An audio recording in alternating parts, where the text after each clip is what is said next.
Okay so welcome to सही सो ये है एग्जाम सीरीज पार्ट 2। तो पिछला पार्ट अगर सब देख लिया होगा तो उसमें डिस्कस किए थे इनवर्स ट्रिग्नोमेट्री फंक्शन और ट्रिग्नोमेट्री रिलेटेड प्रॉब्लम्स। तो इस वीडियो में डिस्कस करेंगे सीक्वेंशियल सीरीज प्लस मैट्रिसेस के प्रॉब्लम्स। ठीक है, सो स्टार्ट करते हैं। तो पहला प्रॉब्लम क्या है कि एक सीरीज डिफाइन किया है कि S N is equal to 4 + 11 + 21 + 34 up till n terms and पूछ रहा है कि 1/60 S20 - S9 क्या होगा। तो जब इस टाइप का क्वेश्चन आएगा तो सबसे पहला जो स्टेप होगा वो होगा इसका जनरल टर्म लिखना। तो जो वीडियो देखा है मेथड ऑफ डिफरेंस वाला वो जाके देख लेना, उसमें बताया था कि कैसे किसी भी सीक्वेंस का हम जनरल टर्म निकाल सकते हैं, मतलब Tn कैसे निकालते हैं और सम ऑफ n टर्म कैसे निकालते हैं। तो उससे डायरेक्टली निकाल सकते हो किसी भी सीरीज का। सो हम आई बटन में यहाँ लिंक दे देंगे, तो जाके देख लेना। ठीक है, तो उसका यूज़ करेंगे यहाँ पर। तो यहाँ पर हम निकाले डिफरेंस कंसेक्यूटिव टर्म्स का, तो क्या आएगा, यहाँ आएगा 7, फिर आएगा 10, फिर 13, फिर 16, फिर निकालेंगे सेकंड ऑर्डर डिफरेंस, तो आएगा 3 3 एंड इसका फिर 0 0 जाएगा। मतलब क्या हो गया कि मेरा सेकंड ऑर्डर जो डिफरेंस है वो तुम्हारा एपी में है। तो जो नहीं देखा फिर देख लेना। तो अगर सेकंड ऑर्डर टर्म मेरा एपी में है तो हम डायरेक्टली लिख सकते हैं कि सम ऑफ n टर्म्स क्या होगा, ऐसे 4 इंटू n अपन 1 फैक्टोरियल, फिर यहाँ पर 7 into n n minus 1 2 factorial and then 3 into n n minus 1 n minus 2 upon 3 factorial. तो यहाँ से बस ये चीज़ आ जाएगा। इसको क्रॉस सिंपलीफाई यहाँ से तो बस निकल के आ जाएगा कि सम ऑफ n टर्म्स क्या होगा, वो ये होगा। अब पूछा क्या है S29 और S9 का डिफरेंस, तो n के 29 रख दो, फिर यहाँ पर 9 रख दो एंड सॉल्व कर दो, तो ये आंसर आ जाएगा। एंड देन डिवाइड करना है इसको किससे, 60 से, तो यहाँ आंसर आ जाएगा 2 2 3। तो अगर ये तुमको पता है कि कैसे लिखते हैं सम ऑफ n टर्म्स तो कुछ था नहीं, बहुत सिंपल क्वेश्चन है, डायरेक्टली यहाँ लिख सकते हो। नहीं तो फिर r टर्म लिखोगे फिर निकालोगे तो टाइम लगेगा। तो directly sum of n terms ज़्यादा फास्ट है एज कम्पेयर टू यहाँ पे Tn निकाल के फिर सिग्मा करना। तो ये हो गया पहला क्वेश्चन। ठीक है, नेक्स्ट क्वेश्चन क्या है कि मेरे पास एक रिलेशन दिया हुआ है कि sine alpha power 4 + 4 cosine beta power 4 + 2 = 4√2 sine alpha cos beta, और अल्फा बीटा पे रेस्ट्रिक्शन क्या है कि 0 पाई के बीच में होगा। जब से पूछ रहा है कि ये वैल्यू क्या होगा। तो एक आइडिया क्या है कि जब भी तुम्हारे पास एक इक्वेशन हो और दो वेरिएबल हो, जैसे देखो अल्फा बीटा दो वेरिएबल है और एक इक्वेशन में दे रखा है, मतलब इसका मैक्सिमम या मिनिमम आ रहा होगा, उस पर सॉल्व हो रहा होगा। ठीक है, तो जब भी ऐसा होगा, ये हम लिख भी दिए यहाँ पर आइडिया कि एक इक्वेशन दो वेरिएबल होगा तो हमेशा वो बाउंड्री कंडीशन से हो रहा होगा। 99% केस में वैसे ही हो रहा होता है, या फिर कुछ फैक्टराइजेशन वगैरह हो रहा हो तो उस टाइप का चीज़ भी हो सकता है। ठीक है, हो सकता है ऐसा हो जाए कि a into B equal to 0, B not equal to 0 हो तो a इक्वल टू 0 आ जाए, तो वहाँ से भी सॉल्व हो सकता है। या फिर बाउंड्री कंडीशन मैक्सिमम मिनिमम हो रहा होगा उसका। तो यहाँ पर साइन अल्फा और कॉस बीटा का प्रोडक्ट देख के दिमाग में आना चाहिए AMGM। ठीक है, और यहाँ देखो चूंकि अल्फा बीटा 0 पाई बीच में और यहाँ पे रेज की है पावर 4, तो ये हमेशा पॉजिटिव ही होगा, तो कोई दिक्कत नहीं, हम लगा सकते हैं AMGM। तो यहाँ पर हम AMGM लगाते हैं, तो sine alpha power 4 + 4 cosine beta power 4 + 2, तो इसको हम ऐसे ब्रेक कर देते हैं, मतलब ये ऐसे ऐसे एंड 2 को लिख देते हैं 1 + 1 एंड बाई 4 कर दिए। ऐसा क्योंकि यहाँ पे 4 टर्म चाहिए ना, क्योंकि मेरे पास यहाँ पे अल्फा पावर 4 है, यहाँ बीटा पावर 4 है, तो हमको यहाँ पे 4 टर्म चाहिए होगा ताकि यहाँ पे 4th रूट आए, इसलिए ऐसे तोड़ दिए इसको। तो यहाँ से आ जाएगा कि इसका जो मिनिमम वैल्यू है वो है 4√2 साइन अल्फा कॉस बीटा। अब तुम चेक कर लो कि इक्वालिटी कब होल्ड करता है AMGM में, जब जिस चीज़ पे लगा रहे हैं वो बराबर हो जाए। इसका मतलब साइन अल्फा पावर 4 1 हो जाए एंड कोसाइन बीटा का पावर 4 जो है वो 1/4 हो जाए। ठीक है, तो यहाँ से तुम निकाल सकते हो कि अल्फा वैल्यू π/2 हो सकता है। क्यों? क्योंकि 0 से π/2 के बीच में, 0 से लेके पाई के बीच में एक ही वैल्यू है जहाँ 1 आ सकता है, वो तो ये है। एंड यहाँ पर पूछ रहा है कि कोसाइन बीटा पावर ±1/√2 ये हो सकता है। तो या तो यहाँ π/4 पे हो जाए या फिर यहाँ पर 3π/4 पे हो जाए, तो दो वैल्यू पॉसिबल है यहाँ पर। ठीक है, तो बीटा निकल गया, अल्फा निकल गया। अब पुट करके देख लेते हैं। तो यहाँ से अगर हम ये ले लें अल्फा π/2 ले लें, बीटा ले लें π/4, तो बस आंसर आ जाएगा -√2। फिर अल्फा ले लें π/2 और बीटा ले लें 3/4, तो यहाँ से बचेगा -√2। तो अंतर नहीं पड़ता कौन सा लेते हो, सेम ही आंसर आएगा। ठीक है, तो यहाँ से आंसर आ गया -√2। तो अगर हम ये ऑब्जर्व कर पाए कि ये बाउंड्री कंडीशन सॉल्व हो रहा है तो बहुत जल्दी सॉल्व हो जाएगा प्रॉब्लम, बहुत छोटा सॉल्यूशन आएगा इसका। ठीक है, बाकी इसको सॉल्व कर सकते हैं लिमिट मैनिपुलेशन वगैरह से और वैल्यू निकाल सकते हैं, लेकिन सबसे इजी मेथड यही है कि अगर तुम ऑब्जर्व कर लो कि यहाँ पर AMGM लगा पाएंगे। तो हिंट कहाँ से लगेगा कि जब एक इक्वेशन में दो वेरिएबल होगा और तुम्हारे पास कुछ ऐसा प्रोडक्ट का टर्म होता है कि AMGM तुम अप्लाई कर पाओ, और भी कोई इक्वालिटी ऐड हो सकता है। यहाँ तो प्रोडक्ट था तो AMGM लग गया। ठीक है, ओके, नेक्स्ट क्वेश्चन क्या है कि यहाँ भी वो डिफाइन किया एक sequence SN 1 + Q + Q² up to Q का power n and Tn define किया है 1 + Q + 1/2 Q + 1/2 का स्क्वायर अप टिल Q + 1 का पावर n। और यहाँ बोला है कि Q एक रियल नंबर है और Q 1 के बराबर नहीं है। देन हमको कुछ ये दिखाना है कैलकुलेट करके क्या होगा। तो चूंकि यहाँ पर आंसर डिपेंड नहीं कर रहा है Q पे, इसका मतलब हम Q कुछ भी ले सकते हैं, मेरा आंसर सेम ही आएगा, यूनिक आएगा। तो अब यहाँ तो बस Q बस एक दिया रेस्ट्रिक्शन कि Q 1 के बराबर नहीं है, तो इसके अलावा हम कुछ भी ले सकते हैं, कोई दिक्कत नहीं होगा। ठीक है, तो ये यहाँ बोल रहे हैं कि अगर ऑप्शन इंडिपेंडेंट है क्यू, इसका मतलब है कि क्यू के वैल्यू पर डिपेंड नहीं कर रहा है, हम क्यू कुछ भी लेंगे ये सही आंसर देगा। बस जो तुमको रेस्ट्रिक्शन दिया होगा क्वेश्चन में उस पर ध्यान देना। तो क्यू वन नहीं, बस ये रेस्ट्रिक्शन दिया हुआ है बस। तो चलो अगर हम क्यू को यहाँ रख दें जीरो, तो जीरो रखने से क्या होगा कि ये सारा टर्म तो जीरो हो गया इसमें, ये वाला टर्म तो क्या हो गया, एस एन इक्वल टू 1 बच गया। तो वैल्यू ऐसे लो कि तुम्हारा काम आसान हो, या तो तुम्हारा एस एन सिंप्लीफाई हो जाए या तो टी एन सिंप्लीफाई हो जाए। तो यहाँ देखे सब सिंपल रहा है, क्योंकि जीरो रख दे, मेरा ये पूरा कैंसिल हो जाएगा, बस S N equal to 1, S N 1 आ गया। अब टी एन क्या होगा, टी एन में यहाँ तो रख दो क्यू का जीरो हर जगह, ठीक है। तो यहाँ से टी एन आ जाएगा ऐसा 1 plus half square simple G P बन गया। तो यहाँ आ जाएगा 2 माइनस 2 का पावर माइनस एन, ठीक है। तो एस एन भी आ गया, टी एन भी आ गया। अब तुमको निकालना क्या था, देखो 101c1 plus 101c2 into S1 ऐसे करते हैं ना, मतलब जो यहाँ पर इंडेक्स है उससे एक छोटा वैल्यू यहाँ पर आएगा। तो यहाँ पे बेसिकली S0 रखा हुआ था, ठीक है। तो S0 क्या हो जाएगा यहाँ पर, मतलब ये क्यू का पावर जीरो लिख सकते हैं इसको। तो ये हो गया S0 मतलब हो गया कि 1 होगा सिंपल।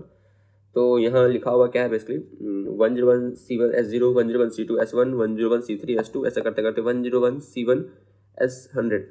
तो यहाँ पर क्या कर सकते हैं हम, देखो मेरे पास Sn का वैल्यू यहाँ पर 1 के बराबर, यानी कि हमेशा ये 1 ही होगा, यहाँ पर कुछ भी होता रहे S का वैल्यू। तो यहाँ पर 1 हो जाएगा, तो ये क्या आ जाएगा 101c1 से लेके 101c101। तो सारे सब बाइनोमियल कोएफिशिएंट दिख रहा है, बस एक टर्म मिसिंग है, कौन सा 101c0। तो इसको ऐड कर देते हैं, इसको सब्ट्रैक्ट कर देते हैं। तो यहाँ से आ जाएगा ये 2 का पावर 101 माइनस 1। तो ये बस निकल के आ गया बेसिकली ये। अब हमको यहाँ पे इसको इक्वेट करना था किसके, अल्फा टाइम्स ऑफ T100 के। तो T100 कैसे होगा, यहाँ इनकी जगह 100 पुट कर दो तो आ गया T100, एंड देन तुम यहाँ पे कर दो इसको इक्वेट। तो यहाँ सॉल्व कर लो, अल्फा आ जाएगा 2 का पावर 100। तो बहुत इजीली सॉल्व हो गया, बस अगर वैल्यू पुट कर दे तो, ठीक है।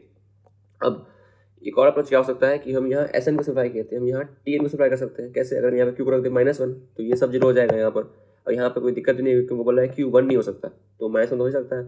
तो क्यू को पुट कर दो -1, तो ऐसा कर दिए तो क्या होगा, यहाँ पर मेरे पास टी एन तो 1 हो जाएगा। एस एन में क्या होगा, देखो 1 प्लस -1 का स्क्वायर ऐसे करते थे -1n। या तुम चेक करोगे तो वैल्यू लेके सिंपल तो दिया जाएगा। अगर n का वैल्यू इवन रखेंगे तो वैल्यू 1 आएगा, और रखेंगे तो 0 आएगा। तो बहुत सिंपल हो गया। अब यहाँ देखो ये क्या हो जाएगा 101c1 S0, 101c2 S1 ऐसे अप टू 101c11 S100, ठीक है। बस Tn तो हमेशा 1 ही है, तो इसका यहाँ काम नहीं है, हम यहाँ यूज़ करेंगे पहले Sn का। तो S0 वैल्यू क्या होगा, मेरा 1 होगा। फिर S1 वैल्यू क्या होगा, यहाँ पे मेरा 0 हो जाएगा। जैसे ऑड होगा 0 हो जाएगा, इवन होगा तो 1 हो जाएगा। तो इस पूरे में ऐसा कर दो तो ऐसा कुछ आ जाएगा कि ये पास क्या हो जाएगा, सम ऑफ सिर्फ ऑड कोफिशिएंट्स, देख रहा है 101 choose 1, 101 choose 3, 101 choose 5 up till 101 choose 1। तो बहुत सिंपल है, तो सम ऑफ ऑल ऑड कोफिशिएंट्स हो गया। तो पता है क्या होता है, टोटल का आधा हो जाता है, 2 का पावर 101/2 हो जाएगा, हो जाएगा 2 पावर 100। तो बस यहाँ पर क्या आ गया 2 का power 100 is equal to alpha into 2 का पावर नहीं alpha into Tn is equal to 2 का पावर 100। ये को पता 1 है, तो अल्फा क्या आ गया 2 का पावर 100। तो यहाँ से भी आ गया कि अल्फा वैल्यू हो जाएगा 2 पावर 100। तो इस तरह से तुम बहुत सिंप्लीफाई कर सकते हो। अगर तुमको पटले वैल्यू ले लोगे, यहाँ हो सकता है और कोई वैल्यू लेके भी आ जाए। हमको तो बेसिक को दिखा कि एक ऐसे में सिंप्लीफाई कर दिए, एक में टी सिंप्लीफाई कर दिए, तो दोनों अप्रोच से काफ़ी जल्दी आंसर आ गया, ठीक है। सो ये हो गया थर्ड क्वेश्चन। चलते हैं फोर्थ क्वेश्चन के ऊपर। तो फोर्थ क्वेश्चन क्या है कि उनको दिया है S N with sum of first n terms of an A P if S3n is equal to 3S2n, then the value of S4n/S2n क्या होगा। तो ये भी आसान क्वेश्चन है। बेसिकली क्या बोल रहे हैं कि अरिथमेटिक प्रोग्रेशन में n टर्म्स का सम को हम रिप्रेजेंट कर रहे हैं S सब n, ठीक है। n मतलब क्या है यहाँ पे नंबर ऑफ टर्म्स। अब तुमको बोल रहा है कि सम ऑफ 3n टर्म्स जो है बराबर है thrice of sum of 2n terms. तो तुमको वैल्यू निकाल बताना है कि sum of 4n terms by sum of 2n terms क्या होगा। तो यहाँ पर चूंकि आंसर n पर डिपेंड नहीं कर रहा है, तो हम क्या करते हैं n को 1 ले लेते हैं, ठीक है। तो यहाँ आ गया कि सम ऑफ 3 टर्म्स बराबर होगा thrice of sum of 2 terms के। अब S3 माइनस S2 कर सकते हैं, यहाँ से हम बराबर हो जाएगा ट्वाइस ऑफ S2 के। अब ये क्या होगा, S3 माइनस S2 क्या हो गया, तो सिंपल हो गया कि देखो 1 2 3, तो यहाँ पर क्या हो गया 3 टर्म्स का सम और 2 टर्म्स का सम, इनका डिफरेंस क्या होगा, वैसे थर्ड टर्म बच जाएगा यहाँ पर, यानी बस तीसरी आ गया। तो पता है सबको कि Sn+1 माइनस Sn जो होता है वो बराबर होता है Tn+1 के, ठीक है। इसका मतलब यहाँ पर हो जाएगा ये T3 बराबर, ये हो जाएगा ट्वाइस S2 बराबर। अब को पता है ए बी में थर्ड टर्म कैसे लिखेंगे, एन टर्म कैसे लिखते हैं, a+n-1d, यानी हो जाएगा a+2d बराबर सम ऑफ ये 2 टर्म्स कैसे लिखते हैं, तो ऐसे लिख सकते हैं यहाँ पर इसको। तो ये आ गया यहाँ, इसको सॉल्व कर दो, यहाँ जाएगा a = 0, मतलब क्या होगा फर्स्ट टर्म 0 होगा, इसका AP का फर्स्ट टर्म 0 होगा। बस इसको यहाँ पे यूज कर दो, सम ऑफ 4 टर्म्स का फॉर्मूला लगाओ, सम ऑफ 2 टर्म फॉर्मूला लगाओ, तो यहाँ जाएगा 6d/d, कैंसिल हो गया 6 आ गया आंसर। तो n को हटा दोगे पीछे से, थोड़ा काम थोड़ा आसान हो जाएगा। तो इसको क्या डिपेंड नहीं कर रहा है n पे आंसर, तो तुम हटा सकते हो, n को 1 रख दो, इजीली सॉल्व हो जाएगा, ठीक है। सो अब चलते हैं नेक्स्ट क्वेश्चन के ऊपर। नेक्स्ट क्वेश्चन क्या है, काफ़ी अच्छा क्वेश्चन है, और ये मेरे शिफ्ट में आया था जब हम दे रहे थे जेमेंस, याद है हमको, तो अच्छा क्वेश्चन था ये। तो देखो क्वेश्चन क्या है कि एक एन सीक्वेंस डिफाइन किया गया है सच दैट A0 A1 बराबर है 0 के एंड एक यहाँ पे तुमको रिकर्सन रिलेशन डिफाइन किया गया है, ठीक है। an+2 equal to thrice of an+1 minus twice of an+1 for all n greater equal to 0। Then तुमसे पूछ रहा है कि इसका वैल्यू क्या होगा। तो ऐसे तो रिकर्सन सॉल्व करना जे सिलेबस में नहीं है, ठीक है। तो अगर तुम्हारे पास कभी आ भी रहा है रिकर्सन, इसका मतलब है कि वो सिंपल एपी जीपी टाइप का एजीपी टाइप का चीज बन रहा होगा, या फिर वो बीजन मेथड बन रहा होगा, या तुम सिंपल से फैक्टराइज कर पा रहे हो, ऐसा कुछ हो रहा होगा। एक्सप्लिसिटली सॉल्व करना रिकर्सन सिलेबस में नहीं है, तो वो देंगे नहीं मोस्ट प्रोबेबली। तो ऐसा कुछ कॉन्सेप्ट लग रहा होगा, इससे वो सिंपलीफाई हो रहा होगा, ठीक है। बता दिए हम तुमको।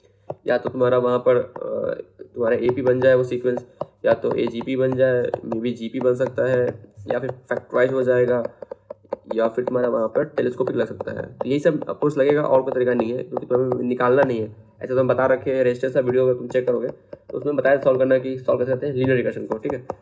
ऐसे फ्यूचर में वीडियो बनाएंगे जिसमें कि हम डिस्कस करेंगे कि कैसे सॉल्व करते हैं रिकर्शंस को, लेकिन अभी के लिए तो इतना काफ़ी है कि हम इसमें कोई आइडिया कर ले। तो देखते हैं। तो मेरे पास देखो ये दिया हुआ था। अब यहाँ से तुम कर सकते हो तो सिंपल फैक्टराइज। ओके, तुम यहाँ देखो यहाँ से, तो इसमें अगर हम यहाँ a25 वाला टर्म को कॉमन ले लें तो बस यहाँ क्या बचेगा, a23 माइनस 2 a22। तो बिल्कुल दे भी रखा है सीक्वेंस में, कुछ चेंज नहीं करना। ये हो गया। यहाँ से हम कॉमन ले माइनस 2 a24, तो याद रखेगा a23 minus a22 twice a22। तो यहाँ से बस फैक्टराइज हो गया, ये तो सिंपल दिया गया a25 माइनस 2 a24 और a23 माइनस ट्वाइस a22। अब यहाँ ध्यान दो, यहाँ अगर n है तो यहाँ n+1 है, देखो 24 है तो 25 है यहाँ पर, फिर यहाँ 22 है तो यहाँ 23 है। तो यहाँ कुछ हमको पैटर्न तो बनता दिख रहा है। तो यहाँ तक हम बोले फैक्टराइज कर लो, एंड आगे बढ़ते हैं। अब देखो बस दिया हुआ क्या था रिकर्सन रिलेशन की am+2 बराबर था thrice of am+1 minus twice of am+1। और तुम्हारा एम क्या होना चाहिए, तुम अपने दिमाग में देखो, तो बस ऐसा होना चाहिए कि an+1 minus twice of am, ऐसा कुछ बनेगा तब मेरा काम बन जाएगा यहाँ से, ठीक है। तो उसको ट्राई करते हैं क्रिएट करने का। तो am+2 के पास है, मतलब हमको यहाँ पे चाहिए ट्वाइस ऑफ an+1। तो यहाँ से करते हैं, हम यहाँ से ट्वाइस am+1 ले आते हैं। तो मेरे पास क्या होगा am+2 minus twice of am+1। यहाँ क्या बचेगा am+1 minus twice of an, 1 को ऐसे रहने दो। अब तुम ध्यान दोगे तो यहाँ जो बन रहा है, यहाँ जो बन रहा है, ये सेम चीज़ लिखा हुआ है, बस इंडेक्स शिफ्ट कर दिया गया। देखो ध्यान से, अगर हम यहाँ n को रखते हैं n+1 तो ये चीज़ बन जाएगा ना। तो इसका मतलब क्या है, इसको हम डिफाइन कर लेते हैं एक अलग सीक्वेंस। तो मान लेते हैं ये अल्फा सब n है, तो ये अल्फा सब n+1 हो जाएगा, ठीक है। समझ में आ रहा होगा, n को रखो n+1 तो यहाँ से ये क्रिएट हो जाएगा। तो अल्फा सब n+1। तो ये बस क्या आ गया, अल्फा सब n+1 माइनस अल्फा सब n इक्वल टू 1। अब तुमको समझ में आना चाहिए कि अगर तुम्हारे पास दो कंसेक्यूटिव टर्म्स का डिफरेंस कांस्टेंट है तो क्या है, वो एपी है। इसमें देखो 1 2 3 4, तो ये तुम्हारा जो दो कंसेक्यूटिव टर्म का डिफरेंस है वो कांस्टेंट आएगा ना, अगर वो एपी होगा। तो कैसे होता है, a+n माइनस 1 इंटू डी, और हो जाएगा a+n डी। घटा दोगे तो क्या आ जाएगा, यहाँ से कांस्टेंट आ जाएगा, तो बस डी केवल बच के आ जाएगा यहाँ से। तो ये तुम्हारा कांस्टेंट डिफरेंस हो जाएगा यहाँ पे। इसका मतलब क्या है, ये जो सीक्वेंस है तुम्हारा एपी है।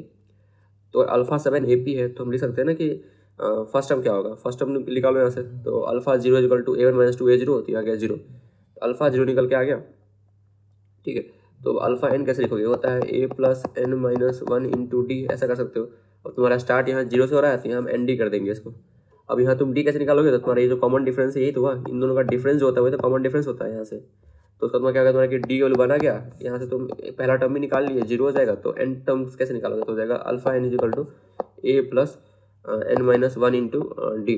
चूँकि यहाँ स्टार्ट हो रहा है 0 से, तो इसको एन डी कर देंगे, तो आ जाएगा एन डी के बराबर d1 है, तो हो गया alpha n equal to N के बराबर आ गया, ठीक है। सिंपल यहाँ पर एपी का यूज़ किए, तो बस अल्फा n निकल के आ गया एन के बराबर, अल्फा n आ गया। तुमको यहाँ देखो n+1 इंटू, यहाँ से सॉल्व हो गया। अब हमको चाहिए क्या, यहाँ देखो ये कितने बराबर है, ये तो बराबर है 24 के, अल्फा 24 है, और ये तुम्हारा अल्फा 22 है। तो 24 22 कर दो यहाँ पर, तो 24 22 कितना देगा 528। तो काफ़ी जल्दी सॉल्व हो गया। अब जब क्या करना है, रबी रिकर्सन आएगा तुम इसको फैक्टराइज या वी लगा पाओगे। तो यहाँ फैक्टराइज कर दिए, फिर यहाँ इसमें थोड़ा दिमाग लगाए, इस फॉर्म में आ गया। अब इसको सब्ट्रैक्ट कर दिया, तो यहाँ कॉमन डिफरेंस कांस्टेंट आ गया 1 आ गया, तो मतलब एपी हो गया। और हमको यहाँ पर ये दिया हुआ था a0 a1, इससे हम निकाल लिए कि पहला टर्म क्या होगा, पहला टर्म मालूम चल गया हमको। उसके बाद यहाँ पर डी को पता है कि 1 ही होगा, यानी यहाँ सॉल्व करती है। ध्यान देना कि जब 1 से स्टार्ट करते हैं तो तुम्हारा होता है कि एन होता है a+n माइनस 1 इंटू डी, हमारा स्टार्ट 0 से हो रहा है, एक टर्म तो बढ़ा दिया, यानी हो जाएगा n+1, ये हो जाएगा एन डी। ये गलती मत करना, ठीक है। तो काफ़ी जल्दी सॉल्व हो गया ये। तो अच्छा क्वेश्चन था ये, मैक्सिमम लोग से नहीं हुआ था जब आया था मेरे सेट पे। तो उसको रखना दिमाग में, और ऐसे क्वेश्चन प्रैक्टिस करोगे तो थोड़ा दिमाग खुलता है कि सॉल्व कैसे करते हैं प्रॉब्लम उसको, ठीक है। आगे बढ़ते हैं। ओके, अब ये क्वेश्चन है डिटरमिनेंट का बोल लो, मैट्रिसेस का बोलो, जिसका बोलो। तो यहाँ क्या बोला है कि for alpha beta belonging to real number and natural number n let AR is equal to ऐसा वो डिफाइन किया डिटरमिनेंट को, एंड पूछ रहा है 2 8 माइनस 8 क्या होगा, ठीक है। अब अगर हम अल्फा को यहाँ पे ध्यान दो, अगर हम यहाँ कोई पर्टिकुलर वैल्यू अज्यूम कर ले तभी भी आंसर सही आना चाहिए। तो यहाँ अब तुम्हारा एम क्या होगा कि तुम कोशिश करो कि इसमें ज़्यादा जो टर्म्स है वो 0 बन पाए, ठीक है। तो यहाँ देखो 1 2 3 में 0 बनाना पॉसिबल नहीं है, और आर तो डिपेंड नहीं कर रहा है इस पर, तो आर को चेंज नहीं कर सकते, इसको चेंज हम यहाँ पे कर सकते हैं। और चूंकि बोला है कि अल्फा बेटा रियल नंबर हो सकता है, तो हम यहाँ पर कुछ नहीं सकते। तो मान लो हम अल्फा को ले लिए -n²/2, इससे क्या हुआ, ये 0 हो गया। फिर हम बीटा को ले लिए n², तो ये 0 हो गया। तो बस 2 0 यहाँ बन के आ गया। अगर हम ऐसा ले लिए तो अल्फा बेटा रियल नंबर हो सकता है, तो कोई दिक्कत नहीं है, हम ले सकते हैं इसको। तो यहाँ से AR निकल के आ गया ये, और उसको तुम सॉल्व करो थोड़ा सा, तो इसके बाद एक्सपांड कर लो तो ऐसा आ जाएगा 0। इसका मतलब क्या हो गया कि AR का वैल्यू आ गया 0। तो अगर AR 0 आ गया तो ये 0 - 0 वैल्यू आ गया 0। अब यहाँ दिमाग लगाओ, ये तो होगा नहीं, फिर ये तो होगा नहीं। अब यहाँ देखो, यहाँ भी 0 है, एंड ये तुम निकालोगे 4 अल्फा प्लस 2 बीटा निकालो, देखो तो 4 × अल्फा एंड 2 × बीटा। तो देखो ध्यान से, तो ये -2n² + 2n², ये भी 0 ही आ रहा है। इसका मतलब या तो ये भी आंसर होता है या ये भी आंसर होता है। तो अब पता चलेगा कि ये होगा कि ये होगा। तो एक क्या है कि तुम वैल्यू पुट करके देख लो। लेकिन एक और आइडिया क्या है मेरे पास, कि अगर मान लो कि मेरा फंक्शन आर पे डिपेंड करता है, तो इसका क्या मतलब होगा, कुछ ऐसा होगा ना, कुछ भी मान लो r⁴n हो गया प्लस e⁴r हो गया, कुछ भी होगा, कांस्टेंट हो गया सम d। मतलब अगर r पे डिपेंड कर रहा है ये, तो f' will not be equal to 0। समझ में आता है ना। अगर r पे डिपेंड कर रहा है तो कोई r का फंक्शन जरूर आएगा। अगर कांस्टेंट है, मान लो f(r) = 1 बोल दो, तो r पे डिपेंड नहीं कर रहा है, नहीं, इसका मतलब क्या है कि f' जो होगा इसका 0 हो जाएगा। उसके अलावा कुछ भी यहाँ पर होगा तो इसका डेरिवेटिव जो होगा वो नॉट इक्वल टू 0 होगा। इससे क्या प्रूव हो जाएगा कि जो तुम्हारे पास यहाँ पे इक्वेशन आ रहा है यहाँ पर, वो डिपेंड करता है r के ऊपर। तो इसका मतलब क्या बोल रहे हैं, अगर तुमको चेक करना है कि आंसर डिपेंड करता है कि नहीं किसी चीज़ पर, वैसे बोलते हैं ना कि depends on alpha, depends on beta, independent alpha beta, तो वहाँ पर कर सकते हो कि तुम डेबिट कर दो उसके टर्म में, देखो 0 आ रहा है कि नहीं। तो अगर हम यहाँ इसको डिफाइन कर दे अल्फा के रिस्पेक्ट में, मतलब ये जो AR है ये अल्फा पे डिपेंड कर रहा है कि नहीं, वो हम निकाल सकते हैं। अगर हम इसको डिफरेंशिएट करते हैं अल्फा के रिस्पेक्ट में, तो अगर हम इसको डिफरेंशिएट करते हैं अल्फा के रिस्पेक्ट में, तो कैसे करते हैं, कॉलम वाइज कर लो, रो वाइज कर लो। तो चलो हम करते हैं कॉलम वाइज। तो पहले हम इस कॉलम को कर लेते हैं, फिर इसको कर लेते हैं, फिर इसको कर लेते हैं। तो ऐसा कर लोगे, यहाँ पर तुमको दिख जाएगा कि जब तुम डिफरेंशिएट करोगे इसको, तो देखो इसमें इसको करोगे फर्स्ट रो को, तो ये 0 हो गया, यहाँ पर ये अल्फा का टर्म ही नहीं है कहीं पर इसमें। फिर इसके बोर्ड करोगे तो यहाँ भी अल्फा का टर्म ही नहीं है कहीं, 0 हो गया। एंड देन थर्ड इसको करोगे तो देखो ध्यान से, अल्फा के रिस्पेक्ट में 1 हो जाएगा, बाकी 0 0 हो जाएगा। इसको निकालोगे यहाँ से तो ये आ जाएगा 2, ये 0, ये 0, इसका मतलब 2 आ गया। इसका मतलब क्या हुआ कि dAr/d⁴ नॉट इक्वल टू 0। अगर नॉट इक्वल टू 0 है, इसका मतलब जो AR फंक्शन है वो डिपेंड करता है अल्फा के ऊपर। ऐसे तुम चेक कर सकते हो कि dAr/d⁴ ये भी नॉट इक्वल टू 0 है, इसका मतलब ये डिपेंड करता है, AR डिपेंड करता है बीटा के ऊपर। इसका मतलब जो AR का वैल्यू 0 हम लाए हैं वो सही नहीं है। मतलब पार्टिकुलर कैसे सही है, जब हम ये ले रहे हैं अल्फा को, जब हम ये लेंगे बीटा को ये लेंगे तब ये आ सकता है। लेकिन इन जनरल ये डिपेंड करेगा अल्फा और बीटा के वैल्यू के ऊपर। इसका मतलब AR आइडेंटिकली 0 के बराबर नहीं होने वाला है। तो यहाँ एग्जाम में तो जरूरत नहीं, तुम दोनों चेक करो। तो बस ये पुट किए 0 आ गया, तो तुम क्या करो, बस किसी एक पे अल्फा या बीटा को भी देख लो। अगर अल्फा बीटा भी नॉट इक्वल टू 0 ऐसा तो डिपेंड करेगा अल्फा बीटा के ऊपर, यानी कि इसका ये ऑप्शन नहीं हो सकता। इसका मतलब ऑप्शन हो जाएगा ये, यहाँ निकाल देख लेना, तुम्हारे पास ये आ जाएगा, तो आ जाएगा 4 + 2 बीटा। तो सर मेरा लॉजिक, तुम वैल्यू पुट कर रहे हो और तुम्हारा दो ऑप्शन मैच क्लैश हो रहा है, तो तुम क्या करो, डिफरेंशिएट कर लो जिस पर डिपेंड करवा रहे हो। अल्फा के ऊपर करवा रहे हो तो अल्फा पे डिफरेंशिएट करके देख लिए, नॉट इक्वल टू 0 आ गया। इसका मतलब है कि जो AR है वो अल्फा पे डिपेंड करेगा और तुम्हारा आंसर ये नहीं हो सकता। इसमें बोल रहा है कि हमेशा 0 होगा, तो वो पॉसिबल नहीं है, नहीं आंसर हो जाएगा ये ऑप्शन ए। ठीक है, चलते हैं नेक्स्ट क्वेश्चन के ऊपर। नेक्स्ट क्वेश्चन क्या है कि हमारे पास A दिया है 3×3 का मैट्रिक्स, एंड उससे पूछा है कि AQ - ये वैल्यू क्या होगा। तो जब तुमको दिखेगा इस टाइप का चीज़ एंड बस ऐसा दिख रहा है, इसका मतलब क्या होगा, तुमको यूज़ करना है कैरेक्टरिस्टिक इक्वेशन। तो जो वीडियो नहीं देखा है आइगन वैल्यू का, 2 वीडियो है चैनल के ऊपर। एक में बताया था introduction to eigen value, eigen vector and Cayley Hamilton theorem, ठीक है। एंड मतलब इसमें थ्योरी है बेसिकली, जितना भी थ्योरी रिक्वायर्ड होगा तुमको जेईई के लिए। एंड इसमें तुम्हारा प्रॉब्लम प्रैक्टिस, तो जितने भी मेंस एडवांस के क्वेश्चन थे अच्छे हम डिस्कस किए थे इसमें। तो दोनों वीडियो देख लेना, हम यहाँ लिंक दे देंगे आई बटन के ऊपर, काफ़ी इंपॉर्टेंट है, काफ़ी जगह हेल्प करेगा। तो आई बटन में लिंक दे देंगे, जाके जरूर से देख लेना, ठीक है। तो हम स्टार्ट करते हैं सॉल्व करने इसको। तो वही हम बोल रहे थे कैरेक्टरिस्टिक यूज़ करेंगे यहाँ पर, तो वो वीडियो देखने जरूर से हेल्प करेगा। तो यहाँ पर निकालते हैं कैरेक्टरिस्टिक इक्वेशन। तो वो क्या होता है पता है सबको, A³ - trace of matrix, trace of A, फिर A इसका हो गई, फिर plus minor along diagonal A, फिर जाएगा माइनस डिटर्मिनेंट ऑफ A, तो इक्वल टू नल मैट्रिक्स। ये तुमको सॉल्व करना होगा, तो तुम्हारा आ जाएगा कैरेक्टरिस्टिक इक्वेशन। तो यहाँ वही हम सॉल्व किए बेसिकली, तो यहाँ से बस निकल के आ गया कैरेक्टरिस्टिक इक्वेशन ये। अब तुमको यहाँ पर बस क्या करना है, कंपेयर कर देना। यहाँ पर तो बस टर्म दे रखे, कंपेयर कर दो, तो कंपेयर कर दो, बस निकल के जाएगा B-1 और यहाँ जाएगा -5, तो यहाँ से निकल जाएगा 2A + 3B -13। तो बहुत सिंपल है, जब तुमको ऐसा दिखे तुमको यूज़ करना है के लिए हैमिल्टन थ्योरम का, और इजीली सॉल्व हो जाएगा प्रॉब्लम। तो दिमाग में रखो, हेल्प करेगा काफ़ी। तो वीडियो देख लेना, हम दोनों जो concept eigen value, eigen vector, जो प्रॉपर्टीज़ है उसका, फिर जो कैरेक्टरिस्टिक इक्वेशन है, फिर जो प्रॉब्लम सॉल्विंग है वो भी अच्छे से करवा दिए थे, देख लेना, हेल्प करेगा, ठीक है। तो चलते हैं नेक्स्ट के ऊपर। ओके, नेक्स्ट क्वेश्चन क्या है कि मेरे पास यहाँ पर A दिया है एक मैट्रिक्स एंड तुमको P दिया है एक मैट्रिक्स, और तुमसे पूछा है कि सम ऑफ प्राइम फैक्टर्स क्या होगा P इनवर्स AP - 2i का। तो ठीक है, अच्छा क्वेश्चन है, थोड़ा सा मतलब फर्स्ट टाइम में क्लिक करने में दिक्कत होता है। तो यहाँ अप्रोच क्या होगा मेरा कि जब भी तुमको आई दिखे तुम इसको रिप्रेजेंट कर सकते हो ए इंटू ए इनवर्स है, ऐसा समझ में आ रहा हो, कर सकते हैं, कोई दिक्कत नहीं है, पता है ना ए इंटू ए इनवर्स आई होता है। तो बस वही बोल रहे हैं कि आई को ऐसे रिप्रेजेंट करो, तो इससे फायदा क्या होगा तो देखते हैं। मेरे पास यहाँ पर 2 आई था, अब दिमाग लगाओ, अगर हम यहाँ पे देखें तो मेरे पास यहाँ पी इनवर्स पी टाइप ऐसे इन्वॉल्व है, तो यहाँ अगर हम आई को लिख दें पी इंटू पी इनवर्स या फिर पी इनवर्स इंटू पी, तो मेरा काम बन सकता है थोड़ा सा। तो यहाँ उसको ऐसे लिख दिया पी इनवर्स इंटू पी। अब ध्यान देखो, कॉमन लेने में गलती मत करना, मैट्रिसेस में जैसे मान लो ऐसा लिखा हुआ है A into B is not equal to B into A, पता होगा ना। अगर कम्यूटेट कर रहा है देन ऐसा कर सकते हैं, हमेशा कर नहीं कर सकते। तो तुम कॉमन लोगे तो तुम ए कॉमन नहीं निकाल सकते, मान लो ऐसा लिखा हुआ है ए बी माइनस बी ए, तो यहाँ तुम ए कॉमन नहीं ले सकते। ऐसा मत लिख देना कि ये हो जाएगा बी और ये 0 लग गया, नहीं, यहाँ के पास ये पोस्ट मल्टीप्लाई है। यहाँ जो ए बी माइनस बी ए है, तो यहाँ पर थोड़ा ए जो है वो प्री मल्टीप्लाई है, यानी कि बी मैट्रिक्स से पहले मल्टीप्लाई किया हुआ है। यहाँ जो ए है वो बी मैट्रिक्स से बाद मल्टीप्लाई किया हुआ है, यानी कि प्री मल्टीप्लाई पोस्ट मल्टीप्लाई में अंतर होता है। तो यहाँ पर तो कॉमन ले सकते हैं, दिमाग ध्यान देना इस चीज़ का कि कहाँ मल्टीप्लाई किया हुआ है। यहाँ देखो, यहाँ जो इन्वर्स है वो प्री मल्टीप्लाई है इस मैट्रिक्स से, और यहाँ जो पी है पी इनवर्स है वो पी मल्टीप्लाई है मैट्रिक्स के, इसका मतलब यहाँ से पी इनवर्स को कॉमन ले सकते हैं। तो कॉमन ले लो पी इनवर्स को, क्या बचेगा ए पी माइनस 2p।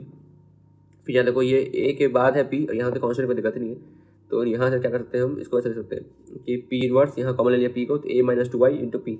हमको पता है कि determinant of A B equal to होता है determinant of A and determinant of B, तो हम इसको ब्रेक कर देंगे यहाँ पर, तो क्या देगा determinant of P inverse determinant of P determinant of A minus 2y, तो ये 1 हो गया। यहाँ का determinant of A minus 2y ये बस यूज़ किया यहाँ पर, ठीक है। अब यहाँ पर हमको निकालना है ए माइनस 2y, तो ए माइनस 2y निकाल लो यहाँ से, तो बस ये निकल के आ जाएगा, ये आएगा 69। और हमसे पूछा गया था कि इसका बताना है सम ऑफ प्राइम फैक्टर्स, तो ये हो जाएगा 23 इंटू 3, दोनों प्राइम ही है, तो इसका मतलब 23 प्लस 3 ये आ गया 26। तो छोटा सा आइडिया है बहुत कि ए इंटू ए इनवर्स का वैल्यू आई होता है बस, लेकिन इससे तुम्हारा क्वेश्चन काफ़ी ईजी हो गया। तो दिमाग में रखो इस चीज़ को, प्रश्न को कि आई लेके तुमको दिमाग में क्लिक करना चाहिए, ठीक है। ओके, अगला क्वेश्चन क्या है कि लेट ए बी ए 2 का स्टूडियल मैट्रिक्स एंड यहाँ पे आई जो है आइडेंटिटी मैट्रिक्स और 2 का रूट्स तुमको दिए हुए हैं इसके, देन बताना है कि सम ऑफ डायगोनल एलिमेंट्स क्या होगा। अब तुम वीडियो देख रखे हो, तुम्हारे लिए क्वेश्चन ओरल होना चाहिए, आइगन वैल्यू का एलिमेंट यूज होगा, इसका भी यूज़ नहीं, आइगन वैल्यू से काम बन जाएगा। तो वीडियो देख लेना जरूरी, ये ओरल क्वेश्चन है। कैसे देखो, ये क्वेश्चन को पता है किसकी है, ये निकालने का तरीका है बेसिकली। अगर तुम निकालना चाहते हो आइगन वैल्यू, मतलब विदाउट जो डायरेक्टली में बताया ट्रिक कैरेक्टरिस्टिक का, वो नहीं करोगे, जो प्रॉपर मेथड होता है वो ये होता है कि mod of A minus x की वैल्यू 0 कर दे, यहाँ से वैल्यू निकालें। तो यहाँ देखो बोल रहा है माइनस और माइनस 3, -1 और 3 बोल रहा है। इसका मतलब क्या है कि जो ये ए मैट्रिक्स है इसके 2 आइगन वैल्यूज है, एक -1 और एक 3, ठीक है। अब तुमसे पूछ रहा है कि अगर जो ए स्क्वायर मैट्रिक्स होगा उसके डायगोनल सम क्या होता है, वो पता है ना कि आइगन वैल्यूज का जो सम होता है वो होता है ट्रेस, यानी डायगोनल का सम। आपको पूछ रहा है ए स्क्वायर का, तो पता है क्या हो जाएगा लैम्डा 1 का स्क्वायर, हो जाएगा लैम्डा 2 का स्क्वायर। तो लैम्डा 1 का स्क्वायर कितना 1 हो जाएगा, प्लस लैम्डा 2 कितना देगा का स्क्वायर 3 का स्क्वायर, जो सम कर देंगे 10 आ गया। यही थोड़ा क्या हो गया ए स्क्वायर मैट्रिक्स के डायगोनल एलिमेंट्स का सम। तो ओरल क्वेश्चन था, यहाँ पर कुछ करें तो सॉल्व, तो मुश्किल 10 लगना सॉल्व करने में इसको, इसका आंसर आ जाएगा 10, कुछ नहीं करना है, बहुत ईजी क्वेश्चन था ये। अब यहाँ क्या वही अगेन यहाँ पर ए को डिफाइन किया 2 मैट्रिक्स, जहाँ बोला है कि ए आई जे नॉट इक्वल टू 0 है फॉर ऑल आई जे, मतलब कोई भी इसका एलिमेंट जो है वो 0 नहीं हो सकता, ये बोला गया यहाँ पर। फिर बोला सम डायगोनल एलिमेंट्स ए है एंड जिसका डिटरमिनेंट जो है वो बी है, ये कितना होगा निकालना है, ठीक है, बहुत सिंपल है। यहाँ यूज़ करके आइगन वैल्यू कॉन्सेप्ट का, तो तुमको दिया है कि ए का जो मान लेते हैं आइगन वैल्यू ये है लैम्डा 1 लैम्डा 2, दोनों का सम क्या होगा ए के बराबर, और इनका प्रोडक्ट क्या होगा बी के बराबर, पता है हम बता चुके वीडियो में। अब इसके लिए क्या होगा लैम्डा 1 का स्क्वायर और 2 का स्क्वायर, यहाँ हो जाएगा ये तुमको दे रखा है 2 के बराबर, और तुमको यहाँ दे रखा था कि इसका जो मतलब ये देखो डिटरमिनेंट है ए स्क्वायर आई के बराबर है ना, तो क्या हो जाएगा mod of A square mod आई हो जाएगा 1 हो जाएगा, ये यानी कि यहाँ 1 आ गया। तो यहाँ सॉल्व करते पास क्या आएगा 2 वैल्यू आएगा, लैम्डा 1 लैम्डा 2 आ जाएगा +-1 एंड तुम अब इसको यूज़ करेगा हम। अब यहाँ ध्यान दो लैम्डा 1 लैम्डा 2 1 भी हो सकता है -1 हो सकता है, ठीक है। अब तुम्हारा कौन सा होगा एग्जैक्टली वो हम यहाँ निकाल सकते हैं, कैसे देखो यहाँ तो मुझे बोल रखा है ना ए आई जे नॉट इक्वल टू 0, इसका यूज करोगे तो निकाल पाओगे कि इसमें कौन सा केस होगा कौन सा केस नहीं होगा, लेकिन फिर उस अगर वो हम करेंगे तो फिर फायदा नहीं होगा यूज़ करने का वैल्यू। तो हम क्या करते हैं हम दोनों के निकाल लेते हैं, जो ऑप्शन में मैच कर जाएगा वो हम ऐसे मार देंगे, क्योंकि देखो 4 ही ऑप्शन है तो कोई एक ही सही हो सकता है। हाँ, अब यहाँ बहुत कम पॉसिबिलिटी है कि दोनों केस दे दिया हो, अगर अच्छा दिमाग लगाएंगे तो दोनों केस दे देंगे कि तुम्हारा इस पे वैल्यू आ रहा है वो, और जो इस पे वैल्यू आ रहा है 1 लेके वो भी दोनों ऑप्शन में दिया हो, लेकिन हम यहाँ मान के चलते हैं कि इतना नहीं होगा तो हम निकाल लेते हैं वैल्यू। तो अगर माइनस में निकालेंगे वैल्यू तो वैल्यू 4 आ रहा है इस क्वांटिटी का जो तुम निकालना चाह रहे हो, एंड अगर तुम निकालोगे 1 मान के तो वैल्यू आ रहा है 16। अब ध्यान दो 16 ऑप्शन में कहीं है नहीं, ठीक है, नहीं से 4 ही होगा। लेकिन मान लो अगर दोनों हो जाते, ये भी दिया होता ऑप्शन ये भी दिया होता, तब तुमको फिर सॉल्व करना होता है ऐसे जनरल ABCD मैट्रिक्स मान के, क्योंकि यहाँ पर जो तुम्हारी कंडीशन है कि कोई एलिमेंट 0 नहीं है, उससे ये एलिमेंट हो जाएगा ये वाला केस। तो देखना करके एक बार कि ये ऑप्शन एलिमेंट हो जाएगा उस केस में, लेकिन फिलहाल यहाँ ऑप्शन नहीं है तो तुम कर सकते हो वैसे डायरेक्टली निकाल लो दोनों वैल्यू एंड देख लो कि कौन सा ऑप्शन में मैच कर रहा है, ठीक। चलते हैं नेक्स्ट वाले के ऊपर। ओके, अगला प्रॉब्लम क्या है कि बोला है कि alpha not equal to A है, beta not equal to B है, gamma not equal to C है। तो मुझे डिफाइन किया है कुछ ट्रीटमेंट का वैल्यू 0, पूछ रहा है कि ये क्या होगा। अब जब इस बार ऐसा क्वेश्चन है ट्रीटमेंट का जहाँ तुम्हारा कुछ वैल्यू निकालना हो, तुम यूज़ करो कॉन्सेप्ट कि तुम पुट कर दो पार्टिकुलर वैल्यू, ठीक है। तो वैल्यू पुटिंग कैसे करेंगे, तो हमको इसको बनाना है 0। किसी भी ट्रीटमेंट को जीरो का सबसे आसान तरीका क्या है कि तुम किसी एक रो या किसी कॉलम को 0 कर दो। सबसे ईजी क्वेश्चन है, सबसे जो ईजी अप्रोच है वही होता है। तो यहाँ बस अल्फा ए क्यों नहीं बोला है कि यहाँ देखो डिनोमिनेटर में लिखा हुआ है तो वैल्यू जाएगा इन्फिनिटी तक, इसलिए बना किया है इसको। तो अल्फा को हम ए नहीं ले सकते, ये बोल रखा है। मतलब वैसे क्या कर रहे हैं कि हमको देखो 0 बनाना है इस चीज़ को, तो हम क्या बोल रहे हैं यहाँ पर कि हम इसको 0 कर दें, इसको 0 कर दें, इसको 0 कर दें। मेरा फर्स्ट जो रो है वो 0 हो जाए, यानी कि alpha is equal to B equal to C equal to 0 कर दें। अगर ये 0 हो गया तो ये 0 हो जाएगा, तो ये सेटिस्फाई करवा दिए हम। यहाँ जो कंडीशन था वही वायलेट नहीं किए हम, तो बिल्कुल सही है। जो मेरा रिस्ट्रिक्शन था उसको वायलेट नहीं कर रहे ना, ये रिस्ट्रिक्शन था कि ये 0 होना चाहिए, तो वो 0 हो रहा है। एंड यहाँ जो था कि बराबर नहीं, वो भी बराबर नहीं हो रहा है, तो ये लेने से मेरा कुछ भी वायलेट नहीं हुआ, तो हम ले सकते हैं इसको। तो ये मेरा ये हो गया, ये हो गया। अब बस इसको पुट कर दो यहाँ वैल्यू, तो पुट कर दो क्या देगा, ए अपन माइनस से ये 0 हो गया, गामा अपन गामा, ये आ गया -1, ये आ गया 1, ये आ गया 0, इसका आंसर हो जाएगा 0। तो कोई वैल्यू लेकर ट्राई कर सकते हो, कोई दिक्कत नहीं है। मेरे तुम्हारा क्या है कि 0 बनाना तो सबसे आसान क्या है, किसी रो किसी कॉलम को 0 बना दो, ठीक है। तो तुम्हारा इजीली काम यहाँ पर हो जाएगा। ओके, अगला क्वेश्चन क्या है, ये बहुत अच्छा क्वेश्चन है। अगर कोई देखा होगा आइगन वैल्यू का मेरे ख्याल से सेकंड वीडियो जहाँ पे हम प्रॉब्लम प्रैक्टिस करवाए थे, उसमें एक ऐसा क्वेश्चन था मेरे ख्याल से एडवांस 2015 का आइगेस क्वेश्चन था। ऐसा ही क्वेश्चन था कुछ, जिसमें कि दिया हुआ था बहुत सारे इक्वेशन और तुमको निकालना था मैट्रिक्स ए क्या होगा, देन कुछ करवाया था उसमें।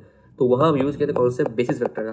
तो काफ़ी मतलब अच्छा एप्लीकेशन था वो उस क्वेश्चन में, मतलब बहुत इजीली सॉल्व हो गया था अगर तुमको पता था तो सेम कुछ आइडिया यहाँ भी यूज़ करने वाले हम। तो जो नहीं देखा जरूर देख लेना, वीडियो हेल्प करेगा। तो यहाँ क्या देखो, ए इंटू एक कॉलम वेक्टर अप्लाई किया तो ये आ गया है, फिर ए इंटू ये अप्लाई किया तो ये आ गया है, ए इंटू ये किया तो ये आ गया। मतलब एक मैट्रिक्स है पास 3x3 का, ठीक है। अब इसमें अप्लाई कर रहे हैं हम एक कॉलम मैट्रिक्स है, तो एक कॉलम मैट्रिक्स टाइप का चीज़ बनेगा। अब बस तुमको वही यहाँ पे 3 दिया हुआ रिलेशन, यहाँ तुमको चाहता क्या है कि तुम यहाँ पर एक और ज्यूम करो जनरल फॉर्म में, ठीक है। अब यहाँ से तुम इसको 3 में अप्लाई करोगे तो 3 इक्वेशन आ जाएगी। एंड देन जाता है सॉल्व कर, तुम यहाँ पर ये निकालो वैल्यू एंड बताओ कि कितने इसके सॉल्यूशन है। तो ऐसे करोगे तो बहुत लेंदी हो जाएगा, सॉल्व करना पड़ेगा लीनियर इक्वेशन, फिर इसके तुमको वही क्रेमर्स रूल वगैरह यूज़ करना पड़ेगा, तो लेंदी प्रॉब्लम है। लेकिन अगर यूज़ करें बेसिस वेक्टर का तो बहुत जल्दी सॉल्व कर सकते हैं। तो कॉन्सेप्ट क्या बताते हैं शॉर्ट में, कि मान लो बस ए मैट्रिक्स है, इसको अप्लाई कर दिया 1 0 0 से, तो मेरे पास फर्स्ट कॉलम जो होगा ना ए मैट्रिक्स है वो निकल के आ जाएगा। फिर मान लो एक अप्लाई करते हैं हम 0 1 0 से, तो मेरे पास आ जाएगा सेकंड कॉलम निकल के, ये हो गया तुम्हारा फर्स्ट कॉलम, ये तुम्हारा हो जाएगा यहाँ पर सेकंड कॉलम निकल के आ जाएगा। एंड अगर अप्लाई कर दें ए को हम 0 0 1 से, तो बस निकल के आ जाएगा यहाँ पर third column of A matrix. बस इसका यूज़ करने वाले, क्योंकि हमको निकालना है at the end A matrix ही है। तो बस हमको तीनों कॉलम मिल गया, अगर हमको फर्स्ट कॉलम मिल गया, सेकंड कॉलम मिल गया, थर्ड कॉलम मिल गया, तो मतलब क्या हो गया, पूरा ए मैट्रिक्स मिल गया, ठीक है। तो ये यूज़ करते हैं यहाँ पर। तो पहला क्या है, ये देखो ए जो यहाँ दिया हुआ था इसको हम ब्रेक कर लेते हैं। कैसे, ऐसे तोड़ सकते हैं ना इसको, ए 1 0 0 प्लस ए 0 0 1, इन दोनों को सम कर दो तो आपस से ये निकल के आ जाएगा, यहाँ दिया हुआ था 1 0 1, ठीक है, इक्वल टू हो गया। यहाँ इसको अप्लाई कर दो, कॉन्स्टेंट ही तो है, तो हो जाएगा 2 0 2, ठीक है, ये हो गया। अब सेकंड क्वेश्चन क्या दिया था ए ये देखो -1 0 1, इसको ब्रेक कर दो फिर से, ए 0 0 1 ए -1 0 0 इक्वल टू, फिर अप्लाई कर दो यहाँ पर तो -4 0 4। फिर थर्ड क्या है, A 0 1 0 and equal to twice of 0 1 0। तो यहाँ से दिमाग लगाओगे तो तुम देखो यहाँ से, ये तुम्हारा क्या है, ये तुम्हारा सेकंड कॉलम देगा तुमको डायरेक्ट। देखो 0 0 है, ये 1 है, तो तुम्हारा सेकंड कॉलम क्या हो जाएगा 2 को अप्लाई कर दो, इससे हो जाएगा ये 0 2 और 0, ये हो गया तुम्हारा सेकंड कॉलम। तो डायरेक्टली देखो यहाँ निकाल लिया सेकंड कॉलम, तो बिना कुछ किए मतलब ओरली तुम निकाल सकते हो कि सेकंड कॉलम क्या होगा। अब हमको निकालना है फर्स्ट और थर्ड कॉलम। अब देखो तो बस ये इक्वेशन था, ये क्वेश्चन था, इन दोनों को ऐड कर दो, तो ऐड करेंगे तो क्या होगा, ये देखो ये यहाँ पर भी है, यहाँ पर भी है, ये को पता है। अच्छा तोड़े कैसे, वो दिमाग लगाओ कि हमको बनाना होगा बेसिस वेक्टर। तो यहाँ जो ये है बेसिस वेक्टर है, ये बेसिस वेक्टर है, तो इस तरह से तोड़े हैं इसको हम, ठीक है। तो इनको ऐड करेंगे तो क्या होगा, ट्वाइस ऑफ ए 0 0 1, और यहाँ देखो ये ऐड करेंगे तो क्या होगा 1 -1 0 0 0 0 0, यानी कि हो जाएगा ये नल वेक्टर। ठीक है, ए इंटू नल वेक्टर क्या होगा, ये हो जाएगा नल वेक्टर। तो खत्म हो गया ये चीज़। तो चलिए बस निकल के आ गया twice of A 0 0 1 is equal to this value. यहाँ से हम निकाल सकते हैं कि ए 0 0 1 हो जाएगा ये। अब ये क्या है, ये तुमको देगा थर्ड कॉलम, थर्ड कॉलम जो होगा ये मैट्रिक्स वो यही होगा, तो थर्ड कॉलम मिल गया हमको। अब ये यहाँ तुम पुट कर दोगे तो तुमको यहाँ से ए 1 0 0 इक्वल हो जाएगा, ये जो तुम यहाँ लिखे हो सो माइनस दिस वैल्यू, तो बस ये आ गया क्या 1 0 0 क्या हो गया, फर्स्ट कॉलम हो गया। इन लोगों को फर्स्ट कॉलम मिल गया, तुमको सेकंड कॉलम मिल गया, तुमको थर्ड कॉलम मिल गया, तुमको पूरा ए मैट्रिक्स मिल गया। बिना कुछ मेहनत किए तुम बहुत सिंपल मैनिपुलेशन से सॉल्व कर दिए इसको। तो तुमको कॉन्सेप्ट पता है बेसिस वेक्टर का, तो तुम काफ़ी सारे प्रॉब्लम जो इस टाइप के आते हैं ना उसको जल्दी सॉल्व कर सकते हो, ठीक है। अब यहाँ तुमको निकालना था a-3 आई, तो निकाल लो a-3 आई, तो ये आ जाएगा। अब तुमको इसको मल्टीप्लाई करना x/z से तो कर दो, तो ये आ जाएगा वैल्यू। ये बराबर है 1 2 3 के, तो आपको पता है तो यूनिक वैल्यू आएगा ना, जेड वैल्यू ये हो सकता है, ये हो सकता है, ये हो सकता है। इसको तो क्या हो गया x/z वैल्यू -1 -2 -3 आएगा, यानी कि यूनिक सॉल्यूशन आ गया हमारे पास, तो आंसर हो जाएगा यूनिक सॉल्यूशन। ठीक है, तो काफ़ी सॉल्व हो गया अगर तुमको कॉन्सेप्ट पता है बेसिस वेक्टर का। तो अगला क्या है, अगला बस यह है, एक मेरे पास डिफाइन किया है पी मैट्रिक्स √3/2 1/2 -√3/2 ऐसा को दिया है, ए को दिया है 1 1 0 1। ठीक है, और तुमको डिफाइन किया है क्यू कुछ ऐसा, इनमें से पूछ रहा है कि इसका वैल्यू अगर ये है तो बताओ कि ये क्या होगा। अच्छा क्वेश्चन है, ऐसा क्वेश्चन काफ़ी आते रहता है जहाँ पर ये ट्रांसफर का यूज़ करते हैं लोग। तो तुम थोड़ा ऑब्जर्व करो यहाँ पर कि ये देखो √3/2 1/2 देखो तो क्या है, ध्यान दो। अगर तुम यहाँ देखोगे तो इसको अगर हम एक वेक्टर मान लें तो इसका मैग्नीट्यूड क्या होगा, मान लो ये आई कैप हो गया, ये जे कैप हो गया, तो इसका मैग्नीट्यूड क्या होगा, तो √3/4 + 1/4 यानी कि 1 हो गया, यानी इसका मैग्नीट्यूड 1 हो गया, इसका मैग्नीट्यूड 1 हो जाएगा यहाँ पर। ठीक है, एंड इन दोनों का डॉट प्रोडक्ट ले लो, तो ये क्या होगा, √3/2 इंटू -1/2 एंड +1/2 इंटू √3/2, यानी कि आ गया 0। मतलब क्या होगा कि मैग्नीट्यूड 1 है एक एक कॉलम का, एक एक रो का, एंड इसका डॉट प्रोडक्ट 0 है। इसका मतलब क्या होगा कि ये कौन सा वेक्टर हो गया, ये कौन सा मैट्रिक्स हो गया, ऑर्थोगोनल मैट्रिक्स हो गया। वैसे पढ़ोगे ना, ऑर्थोगोनल मैट्रिक्स में क्या होता है कि सारे इंडिविजुअल रोज का जो मैग्नीट्यूड 1 होता है और डॉट प्रोडक्ट जो होता है किसी भी दो का ले लोगे तो वो 0 होता है। तो यानी कि ऑर्थोगोनल मैट्रिक्स से पता है प्रॉपर्टी क्या होता है, P into P transpose equal to P transpose into P equal to I. जो नहीं पाया रिवाइज कर लेता था, तो ये हो गया तुम्हारा ऑर्थोगोनल मैट्रिक्स जहाँ पर ये चीज़ सर्टिफाई हो रहा है। तो अगर हम ये ऑब्जर्व कर पाए तो क्या हो जाएगा मेरा काम। अब इसका मतलब देखो पी ट्रांसपोज का यूज़ था, तो यहाँ ऐसा करने से हम आगे यूज़ कर पाएंगे इस चीज़ को। ओके, अब एक और देख लो, यहाँ पर तुमको दिया हुआ था ए दिया हुआ था 1 1 0 1, तो इसको थोड़ा ब्रेक कर लो आइडेंटिटी मैट्रिक्स के अंदर, तो एज कर लो जाएगा i+c। तो जो प्रॉब्लम सीरीज था उसमें भी बताया था कि जब भी इस टाइप का क्वेश्चन आता है तुमको मैट्रिक्स तोड़ना होता है आइडेंटिटी मैट्रिक्स का सब मैट्रिक्स के अंदर, तो ऐसा हम कर सकते हैं यहाँ पर भी। तो यहाँ तुम निकाल लो ए स्क्वायर क्या होगा, ए स्क्वायर हो जाएगा i+c का होल स्क्वायर, आई का स्क्वायर प्लस सी का स्क्वायर प्लस 2ic। ठीक है, यहाँ पर 2ic और 2ci ये सेम ही चीज़ होगा, तो यहाँ उसको डायरेक्टली ऐसा लिख सकते हैं। अब ओके ठीक है, तो जाएगा आई का स्क्वायर हो जाएगा आई, सी का स्क्वायर हो जाएगा सी का स्क्वायर, 2c हो जाएगा 2c के बराबर। ठीक है, अब यहाँ ध्यान दो, तुमको यहाँ पर रिलेशन दिया हुआ था क्यू के अंदर, क्यू इक्वल टू दिया हुआ था। अब मान लो निकालते हैं क्यू का स्क्वायर, तो क्या होगा, यहाँ देखो ये तुमको दिया हुआ क्यू, तो क्यू स्क्वायर क्या हो जाएगा, क्यू का स्क्वायर क्या हो जाएगा, हो जाएगा P A P transpose into P A P transpose, ये हो जाएगा पी टू पी ट्रांसपोज आई हो गया, फिर हो गया पी ए का स्क्वायर पी ट्रांसपोज। तो सिंपल आ गया यही, फिर तुम ऐसे ही करते जाओगे तो क्यू का पावर एन क्या आ जाएगा, पी ए का पावर एन पी ट्रांसपोज। देखना करके पैटर्न बन जाएगा ये। तो यहाँ से बस निकल के आएगा कि क्यू का पावर 2007 क्या हो जाएगा, बस सिंपल एक 2007 कर दो, तो ये बस निकल के आ गया। एंड यहाँ पर मेरे पास वैल्यू आ चुका है तुम्हारे पास, ए स्क्वायर का वैल्यू यहाँ तक आ गया था। अब तुम दिमाग लगाओ थोड़ा यहाँ पर, तो बस सी था, सी दिया था, तो सी का स्क्वायर निकालो तो ये हो जाएगा नल मैट्रिक्स। इसका मतलब क्या है, सी स्क्वायर नल मैट्रिक्स है, इसका मतलब सी क्यू भी नल मैट्रिक्स है, इसका सारा नल मैट्रिक्स हो जाएगा। इसको दिए क्या हो जाएगा, i+2c नल मैट्रिक्स हो गया। तो अगर हम मान लो निकालते हैं ए क्यूब, तो वो क्या होगा, इसमें अप्लाई कर दोगे तुम i+c से, सॉल्व करोगे तो यहाँ जाएगा i+3c। इसका मतलब अगर हम ए का पावर n निकालते हैं तो क्या होगा i+nc। तो सब जो लॉजिक कहाँ से कहाँ जा रहे हैं, हम पहले इसको ये कर दिए ताकि हम यहाँ पर इसको सिम्प्लीफाई कर पाए। एंड यहाँ एक हम तोड़ दिए आइडेंटिटी मैट्रिक्स सी में, एंड देन निकाल लिया। हम बताए थे जो प्रॉब्लम से का वीडियो था उसमें अच्छे से बताए थे कैसे अप्लाई करते हैं सब चीज़। तो यहाँ तुम्हारा ये जो सी वाला है इसको तुम बनाओगे सी स्क्वायर, तो पैटर्न दिख गया तुम्हें क्या आगे क्या होगा। तो बस 1/7 निकल के आ गया, ये हो जाएगा 1/7। अब तुम ध्यान दो, तुम्हारे पास क्यू के पावर 2/7 इक्वल टू दिया हुआ है पी ए 2/7 पी ट्रांसपोज। अब तुमको चाहिए क्या यहाँ पर, तुमको चाहिए यहाँ पर क्यू के पावर 7 पी तो सही है, यहाँ पर चाहिए पी ट्रांसपोज। तो यहाँ पर तो बस की वो 7 है, तो ये बराबर है इसके। अब तुम क्या करो, अप्लाई कर दो यहाँ पर पहले पी ट्रांसपोज से बाद में पी से, मतलब यहाँ पी ट्रांसपोज पी मल्टीप्लाई और पी हो जाएगा पोस्ट मल्टीप्लाई, तो बस यहाँ निकल के आ जाएगा ये चीज़। अब देखो पी टू पी ट्रांसपोज आई हो गया, ये भी तुम्हारा आई हो गया, तो ये हो गया 1/7। अब 1/7 क्या होगा, सिंपल ये हो जाएगा। तो ये तुम्हारा हो गया आंसर। या निकाल लो वैल्यू जो पूछा तुमसे, पूछा क्या 2a + b - 3c = 40, इसको यहाँ कैलकुलेट कर लो तो आंसर आ जाएगा 2005 हो गया इसका आंसर। ठीक, अच्छा क्वेश्चन है, थोड़ा ऑब्जर्वेशन बेस्ड है, तो इस टाइम करके जाओगे तो फायदा होगा। मेनली इस क्वेश्चन तुम्हारा ये चीज़ ऑब्जर्व करना, तुम्हारा ऑर्थोमेटिक तो नहीं बन रहा है, तुम्हारा पी ट्रांसपोज इन्वॉल्व है ना यहाँ पर, इसलिए। ठीक है, आगे चलते हैं। अगला क्वेश्चन क्या है कि बस एक मैट्रिक्स डिफाइन किया है एंड तुमको बी डिफाइन किया है एंड तुमको निकालना है। तो ये सेम क्वेश्चन जो ऊपर करवाए हैं, ऐसा क्वेश्चन बहुत रिपीट होता है। यहाँ देखो ध्यान से, तो देखो यहाँ से ये डॉट प्रोडक्ट 0 हो रहा है और वैल्यू निकालो इसका, तो हो जाएगा 9/10 + 1/10, ये हो गया 1। सेम अप्रोच यहाँ लगाओगे तो आंसर आ जाएगा। ठीक है, तो इसको ट्राई करना खुद से। ओके, अगला क्वेश्चन क्या है, ये काफ़ी इंटरेस्टिंग क्वेश्चन है। तो यहाँ हम कौन से यूज़ कर रहे हैं, रोटेशन मैट्रिक्स का। हम पढ़ाए नहीं चैनल के ऊपर, हमें एक सेपरेट वीडियो आएगा इसके ऊपर कि कैसे इसमें मतलब कैसे डिराइव होता है, कैसे यूज़ कर सकते हैं। अभी हम बता रहे हैं शॉर्ट में, जितना प्रॉब्लम सॉल्व में काम आ जाएगा मेंस में। तो बस ए मैट्रिक्स दिया हुआ है ऐसा कुछ, तो उसे पूछ रहा है कि ये क्या होगा। अब ऐसे करोगे तो लेंदी जाएगा प्रॉब्लम, लेकिन यहाँ यूज़ करें मैट्रिक्स का कॉन्सेप्ट, रोटेशन मैट्रिक्स का, तो बहुत ही सॉल्व हो जाएगा। ठीक है, जैसे मतलब बनाएंगे सेपरेट वीडियो इसके ऊपर। तो मतलब कहने का मतलब क्या, मान लो एक ऐसा कोऑर्डिनेट सिस्टम के पास है, ये मान लो पास एक्स ए में वाई है। अब मान लो यहाँ पे वेक्टर है ए वेक्टर। अब इस वेक्टर को मान लो हम रोटेट कर दिए थीटा डिग्री एंटी क्लॉकवाइज में, तो नया वेक्टर आ जाएगा ए वेक्टर डैश, इसको रोटेट थीटा से, तो इसके जो कोऑर्डिनेट्स हैं नए वाले कोऑर्डिनेट वो तुम डायरेक्टली निकाल सकते हो रोटेशन मैट्रिक्स के हेल्प से। पढ़े होगे स्ट्रेट लाइन के ऊपर, स्ट्रेट लाइन चैप्टर पढ़ाते हैं ना, रोटेशन ऑफ मतलब लाइन को घुमाते हैं थीटा से तो कैसे होता है वो चीज़। या फिर तुम बोलते हो ना कि अगर एक्स और वाई एक्सिस को घुमा दिए थीटा एंगल से तो नया एक्सेस क्या आता है, याद करते हो रिलेशन, बेसिकली वही है वो, ड्राइव यहीं से होता है वो। तो रोटेशन मैट्रिक्स क्या होता है, ये होता है rotation matrix, sine theta cosine theta, sine theta बस यहाँ साइन नेगेटिव होता है। तो ये क्या करता है, थीटा घुमाता है एंटी क्लॉकवाइज डायरेक्शन में। मान लो कि वेक्टर ऐसा है तो थीटा घुमा दो उसको एंटी क्लॉकवाइज डायरेक्शन में, तो वो तुम्हारा जो नया कोऑर्डिनेट होगा वेक्टर का, नया एक्स वाई वैल्यू होगा उसे कोऑर्डिनेट्स का टिप का, वो तुमको निकाल देगा ये वैल्यू। तुम क्या बोल रहे हैं कि नया जो कोऑर्डिनेट होगा वो क्या होगा, रोटेशन मैट्रिक्स इनटू ओरिजिनल, मतलब ओरिजिनल कोऑर्डिनेट और ये नया कोऑर्डिनेट। अब इसको अप्लाई करते हैं यहाँ पर, तो तुमको ध्यान देखो ये जो देखे देना चाहिए कि आर ऑफ -60 है, थीटा का -60 दिया जाएगा वैल्यू, ठीक है।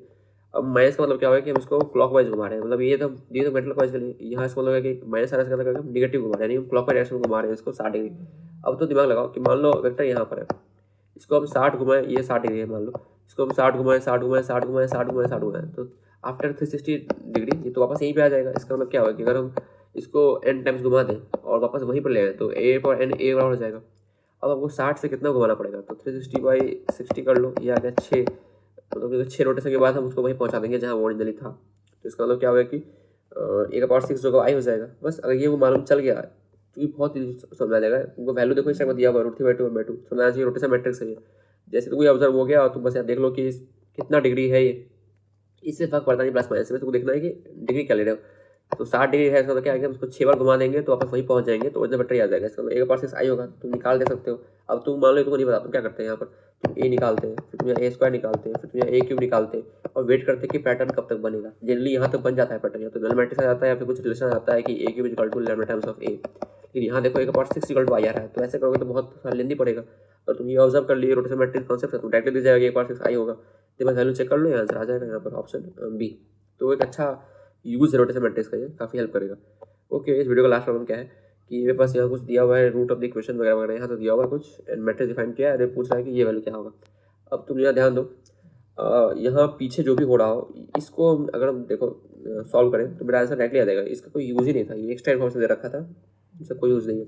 यहाँ देखो, अगर हम a - c को p मान लें, q को मान लें b - c और r को मान लें c - b, अब तुम इनको ऐड करो p + q + r, तो 0 हो जाएगा, दिख रहा है ना, p + q + r 0 है।